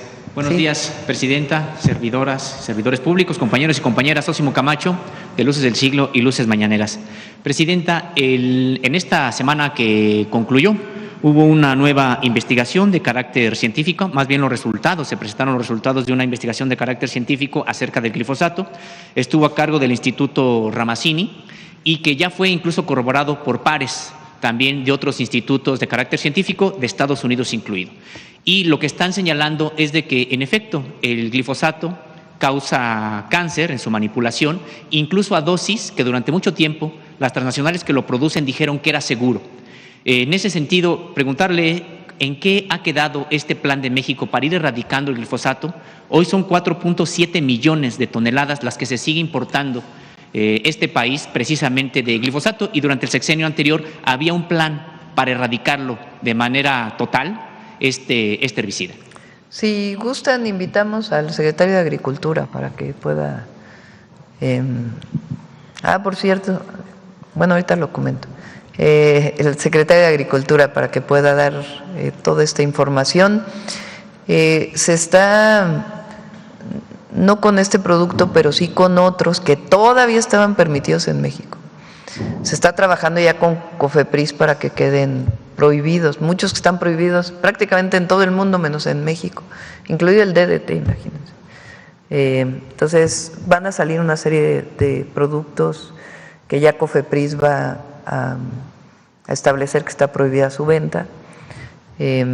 Y bueno, vamos a pedirle a Julio Verdeguer que venga a informar. En ese sentido también, Presidenta, México, por supuesto, compra a Estados Unidos y a otros países, pues verduras, hortalizas, que son precisamente parte del uso del propio glifosato. ¿Habrá también una estrategia en ese sentido sobre qué comprar? Ya que si gustan el secretario de Agricultura que pueda ampliar sobre esto. Muy bien. Presidenta, en Luces del Siglo hemos profundizado las investigaciones sobre los tribunales unitarios agrarios. Yo aquí alguna vez le planteé lo de los magistrados. Sí, lo estamos revisando también. Pero estábamos esperando que pasara. ¿Qué pasará? La reforma al Poder Judicial, la votación. Y sobre todo para los nuevos nombramientos. También en el Tribunal de Justicia Administrativa faltan nombramientos. Lo que yo quiero comentarle con respecto de los tribunales unitarios agrarios es de que, bueno, pues hemos detectado que los secretarios de acuerdos, que son los segundos precisamente en estos tribunales unitarios agrarios, se han hecho también de derechos agrarios, parcelarios, en ejidos, en comunidades agrarias, donde ellos tienen jurisdicción, es decir, se convierten precisamente en posesionarios, avecindados o incluso ejidatarios y empiezan a obtener derechos parcelarios por cientos de hectáreas donde ellos precisamente deben de impartir justicia. Hoy, para no extenderme, solamente le voy a exponer un caso de Joel Romero Rodríguez, secretario de Acuerdos del Tribunal Unitario Agrario de Guasave, Sinaloa, quien se hizo de 27 derechos parcelarios por 200 hectáreas en 2 ejidos de su jurisdicción. Sin embargo, Presidenta, resulta que también su hermano, Leonel, es secretario de Estudio y Cuenta de otro Tribunal Unitario Agrario, en este caso de Celaya, y también ellos, estos 2 hermanos, son cuñados de Eugenio Ayala Armenta, titular del Tribunal Unitario Agrario de Durango. Es decir, se trata de una serie de conflictos de interés, que solamente en este caso le presento uno, y que terminan incluso amparándose para no ser reubicados cuando llega el tiempo de ser reubicados de manera legal. Argumentan incluso estar enfermos, meten licencias médicas, precisamente para no ser reubicados pasan los meses y muchas veces hasta se desisten y ya los dejan en esos lugares donde han acumulado intereses, poder y también tierras, en este caso de los secretarios de los... No, pues hay que revisarlo. De ser cierto, pues tiene que procederse. Sí, de hecho es información que hemos obtenido del propio registro agrario. Pásanos la información y con gusto lo revisamos, por supuesto. Presidenta, en otro tema, hace algunas semanas publicó Diario Red pues los saldos de la deforestación en México. En 20 años, México ha perdido 4.77 millones de hectáreas de bosque. Se trata de un territorio más grande que Bélgica o 2 veces El Salvador. Esto en 20 años. La tasa precisamente de deforestación es de 207.665 hectáreas al año. Sin embargo, en el sexenio pasado, bueno, pues hubo una reducción, quedó en 183.882 hectáreas perdidas de bosque. Sin embargo, bueno, pues sigue siendo todavía una pérdida muy, muy importante. Preguntarle si su administración tiene alguna meta en este sentido para reducir la deforestación que ocurre en México. Voy a pedirle a Alicia Bárcenas que pueda venir a la mañanera.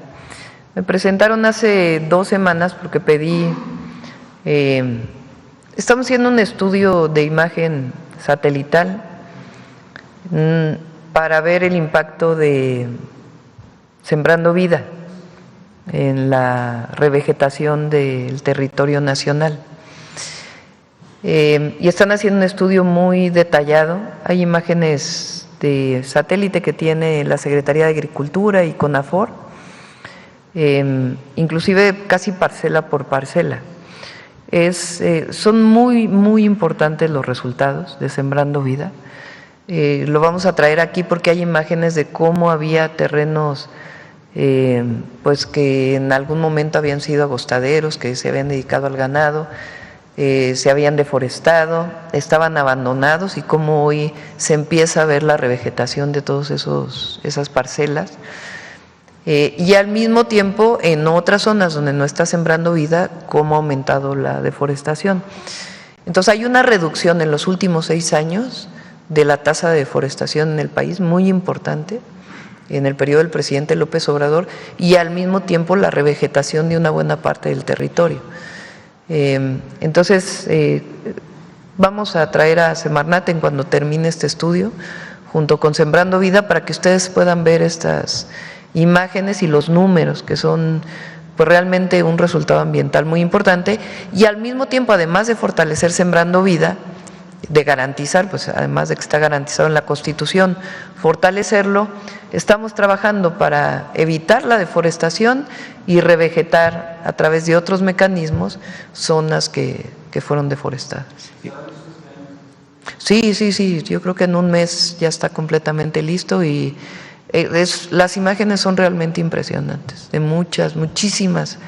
Estamos hablando, pues son 1 millón de hectáreas, entonces estamos hablando de cientos de miles de hectáreas que claramente se ve el incremento. En otras partes, digamos, ya eran zonas boscosas donde se incrementó el café de sombra, entonces no se ve tanto desde la imagen, pero otras sí son muy impresionantes. Presidenta, en ese sentido, mucho de lo que se está hoy deforestando tiene que ver con el cambio de uso de suelo, que es parte de lo que pudimos nosotros acreditar en esta investigación. Es decir, ejidos y comunidades que se transforman el uso de suelo para que puedan realizarse ahí tanto proyectos turísticos, proyectos de desarrollo, proyectos de urbanización. Por eso también la duda es preguntarle si el propio Plan México está armonizado en este sentido para no seguir incrementando la tendencia de deforestación en el país. La mayor parte del cambio de uso de suelo para deforestación es hacia uso agrícola. Ya después de que es uso agrícola, normalmente, bueno, no normalmente, en algunos casos, donde ya hubo el cambio a uso agrícola, entonces entra la urbanización. Hay zonas en la zona metropolitana del Valle de México, características de esta situación, incluso en el sureste, particularmente en Quintana Roo, en ciertas zonas. Entonces, sí se está trabajando en ello, y obviamente el Plan México, pues tiene que ver con sustentabilidad. No puede, ya en ningún lugar del mundo se plantea el desarrollo afectando la naturaleza. Presidenta, tomé asiento para no obstaculizar el trabajo de mis compañeros de cámaras, pero un último tema que quiero plantearle tiene que ver con el ejido de Carrizalillo, en Guerrero. Se ha destruido casi en su totalidad, 800 hectáreas devastadas por la extracción precisamente de oro. Es prácticamente el 85% de este ejido, y resulta que ahora la empresa canadiense Equinox Gold Corp pues se retira precisamente ya de Carrizalillo al no llegar a un acuerdo con los ejidatarios. Carrizalillo pretendía disminuir el pago precisamente de ocupación de esas tierras, y también pretendía disminuir los beneficios sociales que otorga como parte del acuerdo a la propia comunidad. En ese sentido, el Equinox Gold Corp ha decidido cerrar de manera ya unilateral, se ha salido prácticamente, ha parado los trabajos, sin embargo las tierras quedaron totalmente sin remediar. Tienen que remediar, es parte de las concesiones. Incluso en el periodo neoliberal, los impactos ambientales tienen una parte, en el caso minero, que tiene que ver con la remediación.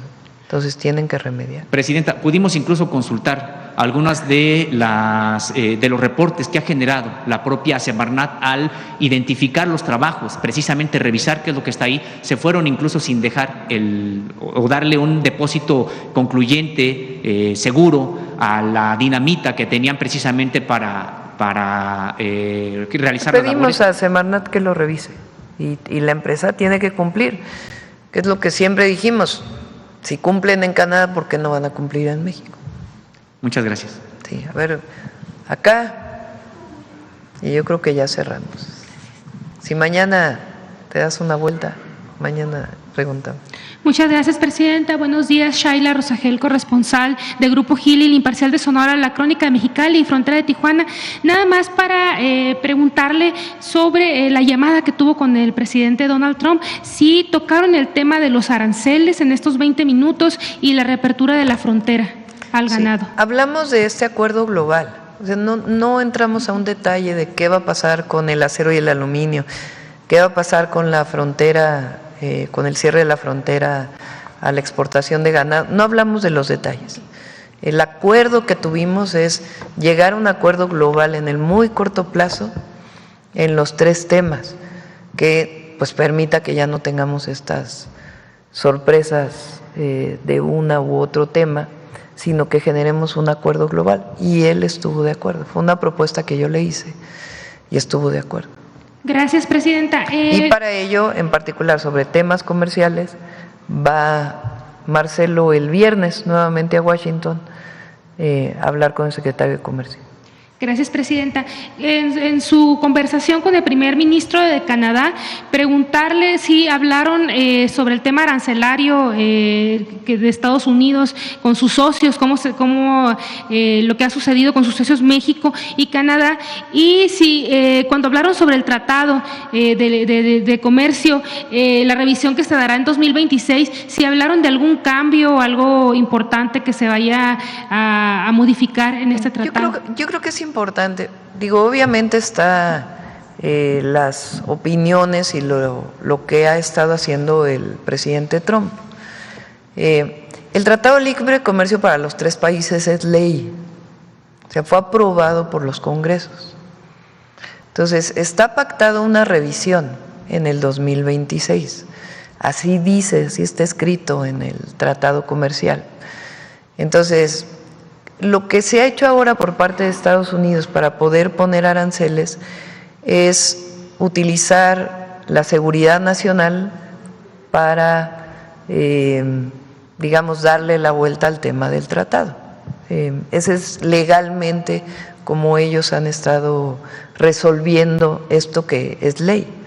Entonces coincidimos, el primer ministro de Canadá y su servidora, pues de que en efecto es ley, ¿verdad? No es que tendría que revertirse esa ley aprobada por un Congreso para que dejara de funcionar. Y lo importante pues es que viene un proceso de revisión, que nosotros queremos que sea revisión, pero evidentemente frente a las decisiones que tome el presidente Trump, pues tenemos que estar en diálogo. Eso es lo que nos corresponde siempre, nunca cerrar las puertas de diálogo, sino estar buscando diálogo para poder resolver cualquier problema que haya en relación con nuestra relación. ¿En esta conversación previeron algún cambio que se venga al tratado? No hablamos en particular del tratado. O sea, el acuerdo fue que pudiéramos tener un acuerdo global en lo que tiene que ver con seguridad, con migración y con comercio frente a las medidas que ha tomado el presidente Trump en los últimos meses. Muchas gracias, presidenta. Ya por último, sobre el tema del gusano barrenador, el 11 de junio se cumplió ya un mes del cierre de la frontera. Los ganaderos, platicando con los ganaderos, dicen que han dejado de llegar a México, no son pérdidas porque el ganado ahí está, pero han dejado de llegar 350 millones de dólares en este mes. Sí, les está afectando evidentemente, pues, más esta prolongación. Lo que tienen que saber es que estamos haciendo todo lo que esté en nuestras manos para que Estados Unidos se convenza de que no hay problema de contaminación del gusano barrenador en el norte del país, en los estados del norte, que hemos tenido algunos episodios en el sur y que estamos fortaleciendo la frontera sur para evitar que pudiera haber alguna contaminación. Está aquí el equipo de Estados Unidos, el secretario Verdegué está pegado a ello y lo que queremos pues es lo más pronto posible convencer de que no hay ningún problema con que se abra la frontera. Entonces estamos trabajando en ello, es lo que tenemos que hacer y está en contacto permanentemente con las asociaciones ganaderas, el secretario Verdegué, y estamos esperando pues que en efecto se convenzan de ello y además hemos pactado incluso el poner una planta con recursos que pondría Estados Unidos de esta mosca que ayuda a evitar la propagación del gusano. Sí, de hecho, los ganaderos decían que ya están en efecto el equipo de Estados Unidos aquí. Ellos prevén que en unos 15 días podría reabrirse la frontera. Dice, estos equipos ya vienen a checar directo en campo, dicen las engordas, cómo está la situación, ¿no?, del control de la plaga. También comentaban que ya llegaron a México los 21 millones de dólares para la planta. No sé si esto sea correcto. No, todavía no han llegado, pero estamos en ese proceso. Nada más preguntarle si la SADER le ha dicho si es posible que se abra la frontera en estos próximos 15 días. Pues, bien, es una decisión que depende de ellos. Entonces nosotros lo que tenemos que hacer es demostrarles que no, en todo caso, no es un problema técnico, ¿verdad?, que no hay contaminación de gusano barrenador en la frontera norte de nuestro país y que tiene que abrirse la frontera. Y tenemos un gran aliado que son los ganaderos de Estados Unidos, que ya están sufriendo las consecuencias pues, de esta situación. Entonces ellos mismos quieren ya que se abra la frontera. Muchas gracias, presidenta. Sí. Sería todo. Yo creo que ya cerramos. ¿Te vas a Acapulco? A ver, el último, pues. Sí. Gracias, presidenta. David Galván, de Grupo Fórmula.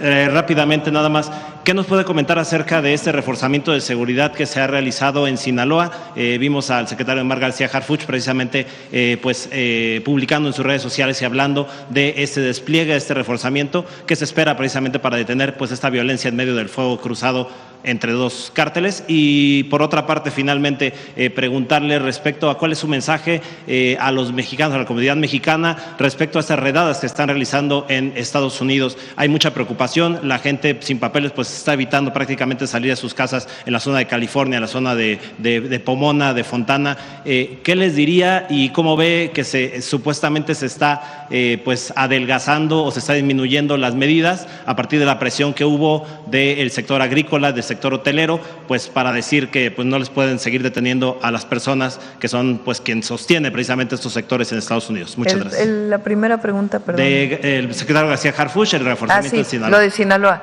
Se están reforzando en dos áreas. Ustedes saben que esta situación, digamos, de enfrentamiento de estos grupos delictivos o de este grupo delictivo o partes de lo que era un solo grupo delictivo, pues se desató a partir de de una detención en Estados Unidos, que nunca se aclaró y que hemos pedido que se aclare y que nunca ha acabado por aclararse. Entonces, ¿qué hacemos nosotros? Esencialmente es proteger a la población. Y lo que buscamos es con dos elementos centrales. Uno, presencia.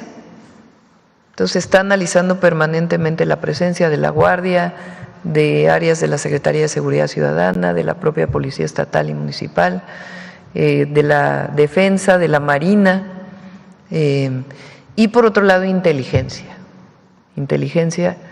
que permita pues cumplir órdenes de aprehensión. Entonces, se están reforzando las dos áreas y está trabajando el gabinete permanentemente. Sabemos que ha sido una situación difícil para las y los sinaloenses y estamos pues trabajando día y noche para poder garantizar la paz en este estado. En cuanto a las redadas en Estados Unidos y pues… Sí, miren, por supuesto es el diálogo en este marco que estamos planteando. Segundo, pues nuestro apoyo, solidaridad y decir públicamente que no estamos de acuerdo. Y tercero, el fortalecimiento de nuestros consulados. Estamos, por cierto, quiero reconocer el trabajo del cónsul de Los Ángeles, que ha estado haciendo muy buen trabajo y lo estamos apoyando para que pueda seguir haciéndolo, y de otros cónsules también. Viene el cambio de los consulados en unos meses, porque algunos tienen que pasar por el Senado para fortalecer, pero estamos fortaleciendo toda la comunicación con la comunidad mexicana allá, para que sepan qué hacer. Agradecemos a Demián Bichir, ¿verdad? Que grabó un mensaje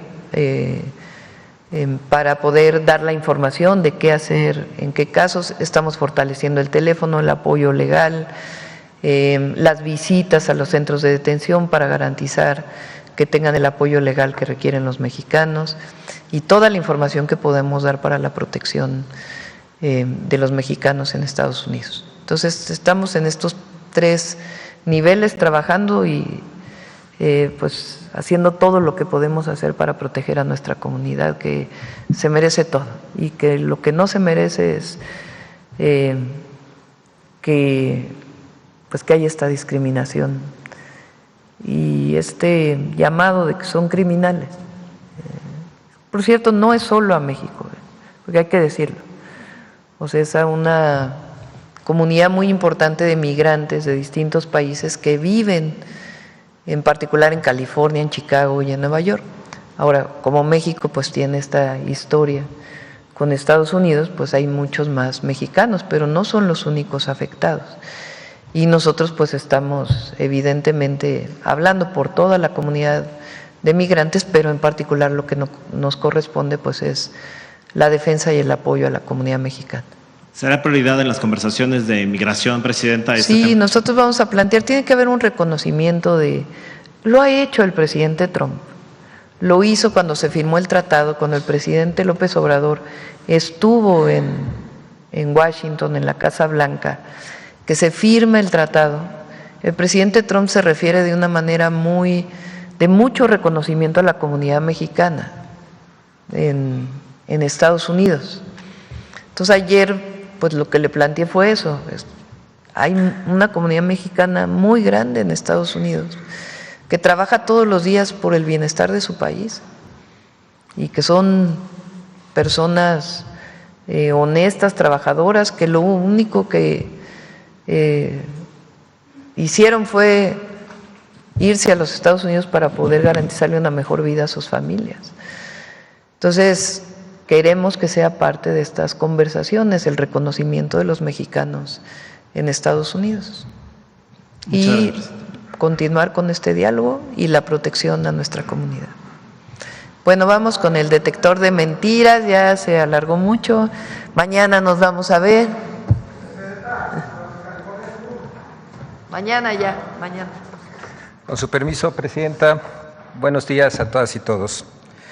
La elección judicial continúa siendo pretexto para las mentiras. Las voces que intentaron descalificar a la reforma judicial ahora intentan desacreditar al Instituto Nacional Electoral, que declaró la validez de los comicios que permitieron que las y los ciudadanos eligiéramos a juezas, jueces, magistradas, magistrados, ministras y ministros. Por otro lado, sin considerar la situación de las y los migrantes en Estados Unidos, hay quienes insisten en manipular la información sobre las movilizaciones ocurridas en ese país, alimentando así la narrativa que estigmatiza a las y los migrantes. Veamos el video del detector de mentiras de esta semana.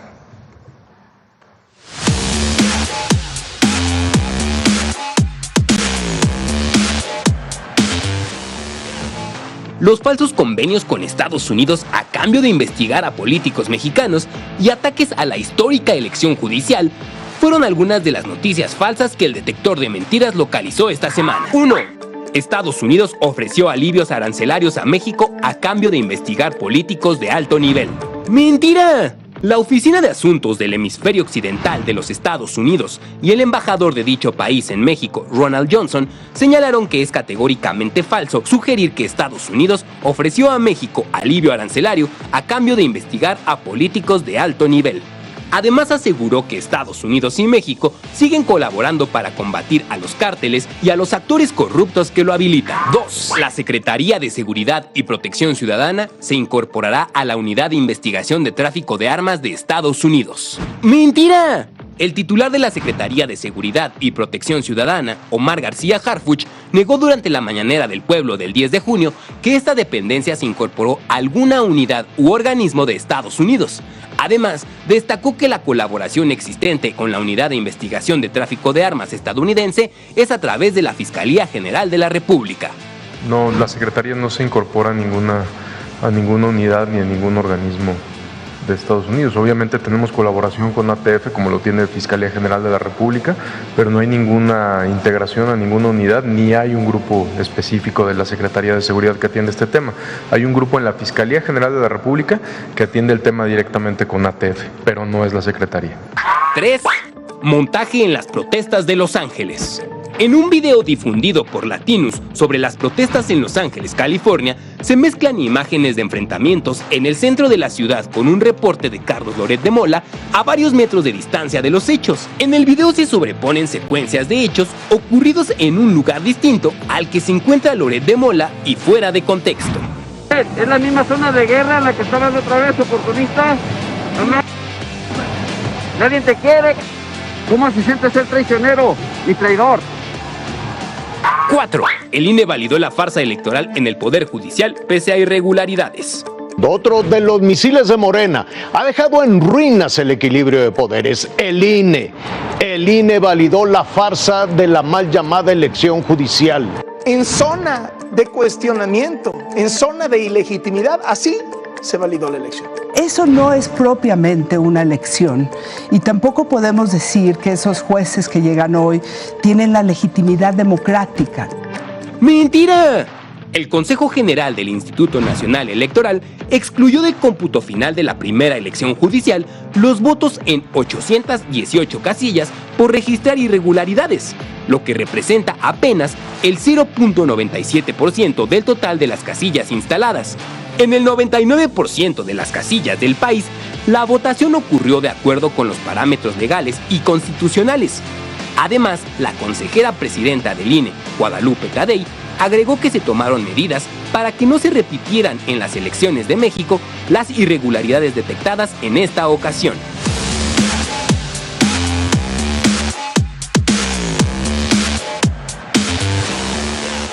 Muchas gracias. Hasta la próxima, Presidenta. Por favor, a los habitantes de Oaxaca, de Guerrero, de las costas, estén muy pendientes de la información del huracán Eric.